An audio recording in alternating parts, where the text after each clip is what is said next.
नमस्कार। मैं पीयूष कुमार, सहायक प्राध्यापक हिंदी, शासकीय महाविद्यालय रामचंद्रपुर, जिला बलरामपुर, छत्तीसगढ़।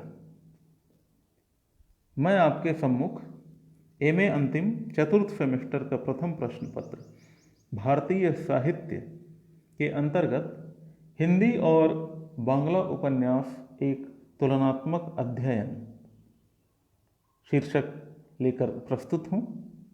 हम इसमें हिंदी और बांग्ला उपन्यासों का पर एक नज़र डालेंगे, उनका तुलनात्मक अध्ययन करेंगे। बांग्ला साहित्य का आधुनिक काल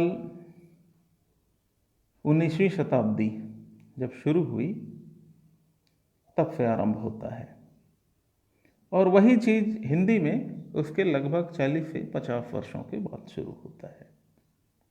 इस दृष्टि से हम यह कह सकते हैं कि जब बांग्ला साहित्य अपने घुटनों पर चल रहा था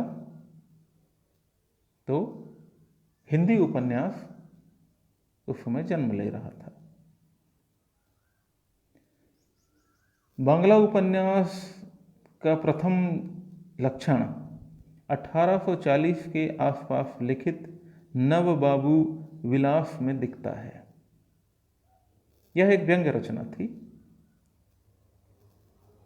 कुछ आगे हम देखते हैं तो 1858 में भूदेव मुखर्जी और प्यारी चंद मित्रा की रचनाओं में भी उपन्यास के कुछ तत्व दिखते हैं, लेकिन वास्तव में उपन्यास के तत्वों के आधार पर एक पूर्ण उपन्यास बांग्ला में सर्वप्रथम 1865 में देखने को मिला, जिसका नाम था दुर्गेश नंदिनी। यह बंग दर्शन समाचार पत्र में प्रकाशित हुआ था और इसके लेखक थे बंकिम चंद्र चट्टोपाध्याय। हिंदी में हम इसे देखें तो विद्वानों में पहले उपन्यास को लेकर मतभेद हैं।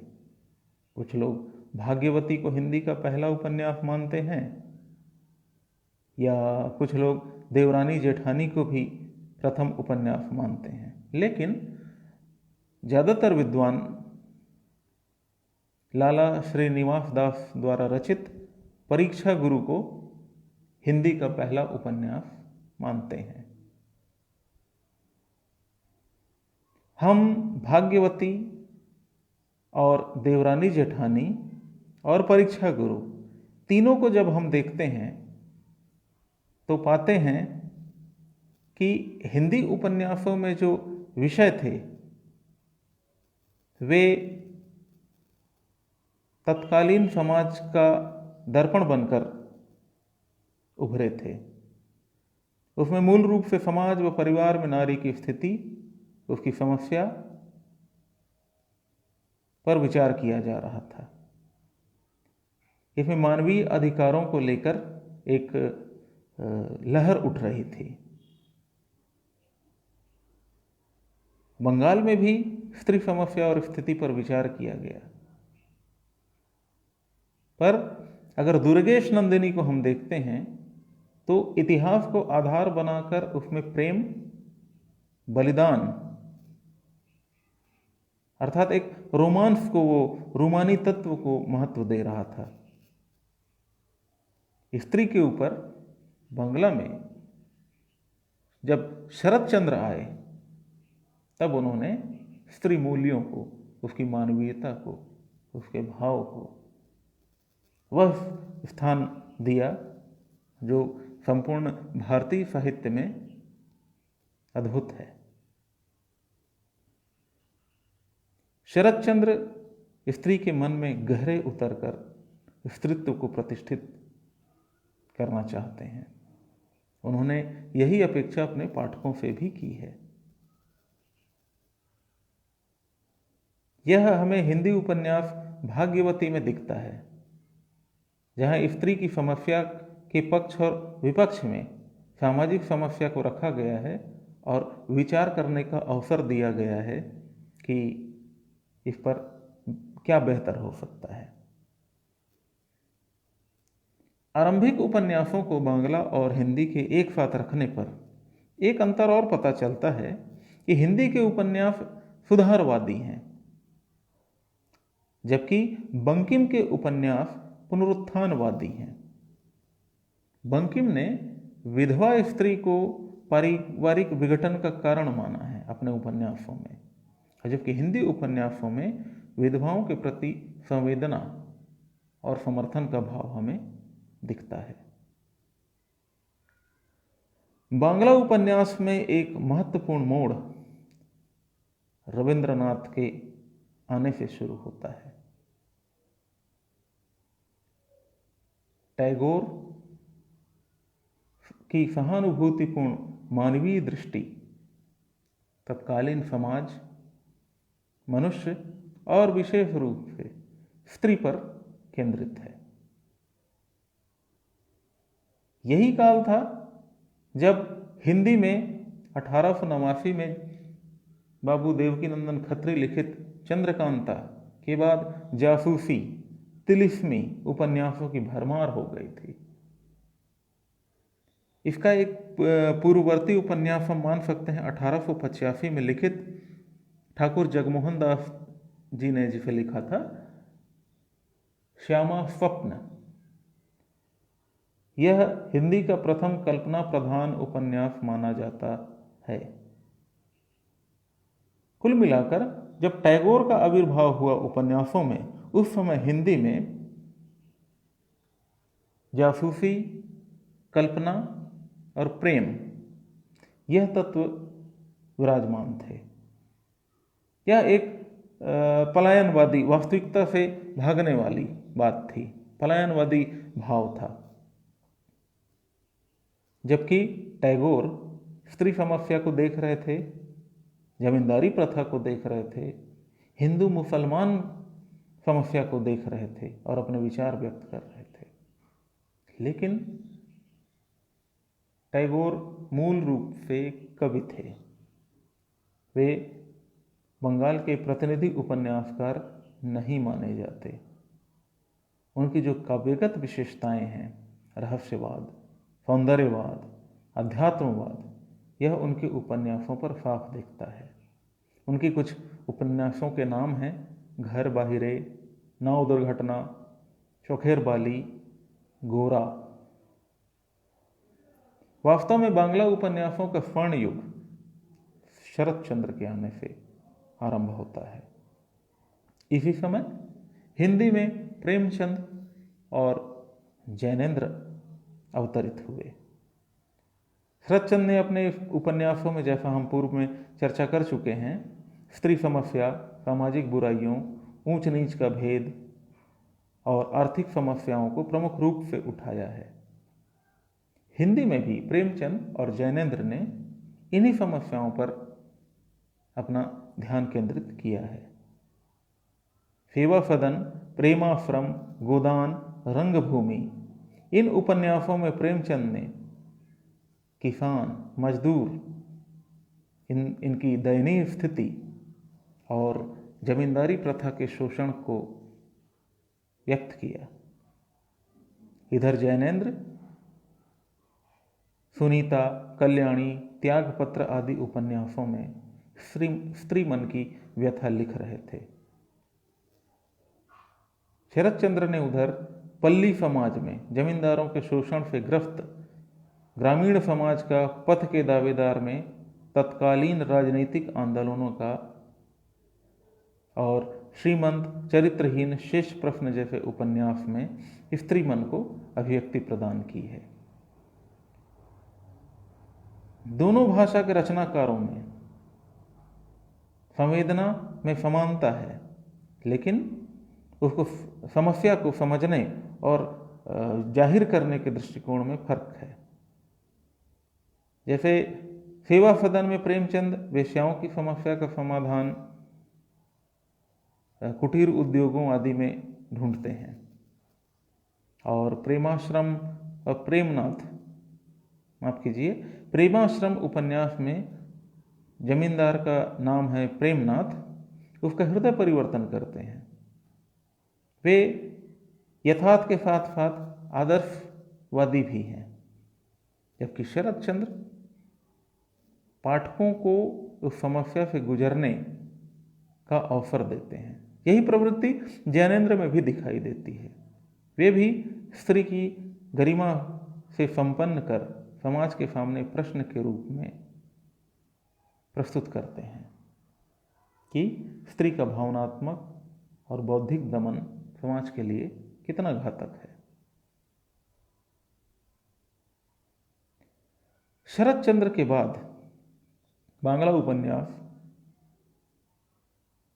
अति यथार्थवादी और मानवीय होता दिखता है। विभूति भूषण बंदोपाध्याय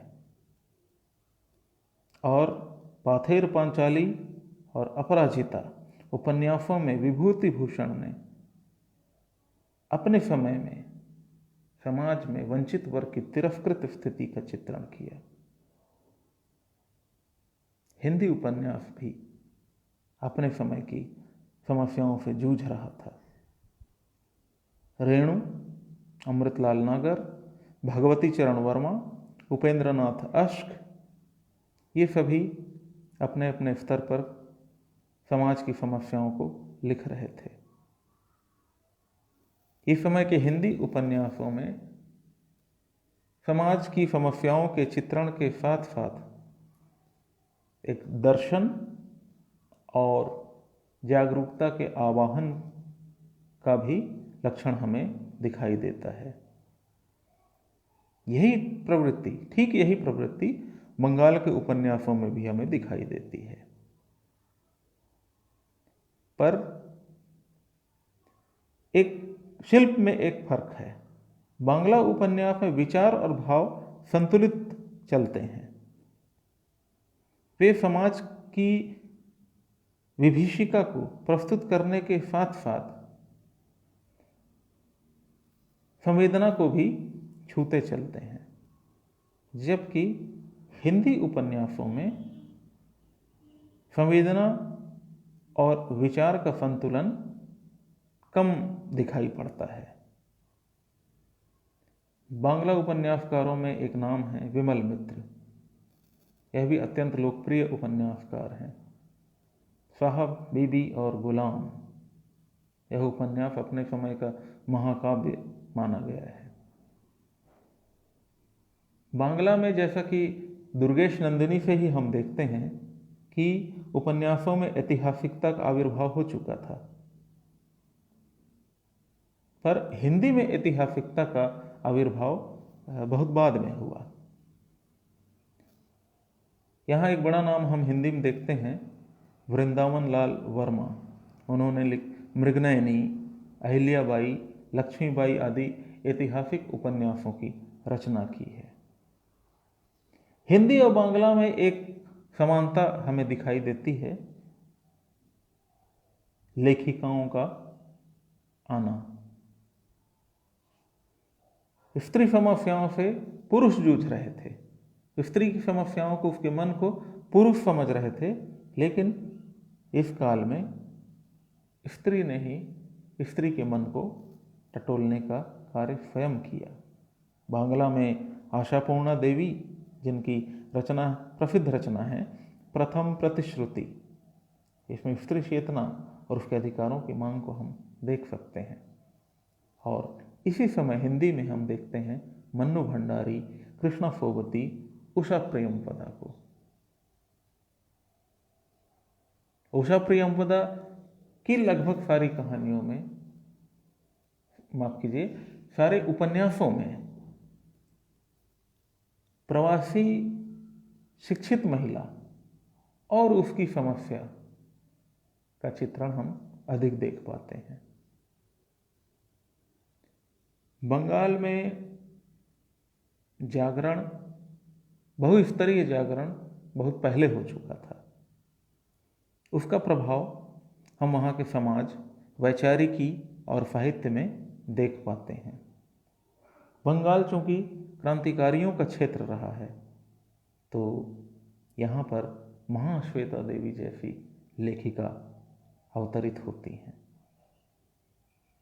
जिन्होंने 1084 की माँ, जिसका हिंदी में भी अनुवाद काफ़ी हुआ है, अग्निगर्भ जैसे महान उपन्यास जिसमें जनजातीय संघर्षों की व्यथा कथा वर्णित है, महाश्वेता देवी ने साहित्य में उपन्यासों के जरिए स्थापित किया। हिंदी में यह दिखाई नहीं देती। इस प्रकार हम देख पाते हैं कि बांग्ला और हिंदी उपन्यास दोनों अपने अपने समय का प्रतिनिधित्व करते हैं और समस्याओं को उठाते हैं। दोनों पर ही, चूंकि आधुनिक काल की यह विधा है, तो नवजागरण का पूरा प्रभाव है। दोनों ही भाषाओं में बड़े उपन्यासकार हुए हैं। और खास बात इसमें हम इस पर प्रवृत्ति को आगे हम देखते हैं हिंदी में, तो महाश्वेता देवी की परंपरा को रमणिका गुप्ता ने बहुत अच्छे से आगे बढ़ाया। तो उपन्यास की इस विधा को यहाँ तक पहुँचाने में स्त्री पुरुष दोनों तरह के उपन्यासकारों का योगदान है। यह अवश्य है कि कालक्रम के हिसाब से देखा जाए तो बंगाल का उपन्यास हिंदी के उपन्यासों का अग्रगामी कहा जा सकता है। सारांशतः दोनों भाषाओं के उपन्यासों का अपना महत्वपूर्ण स्थान है। किंचित ही कहीं कहीं पर हमें कुछ फर्क दिखाई पड़ता है, पर दोनों ही साहित्य का मूल भाव एक ही है। नमस्कार।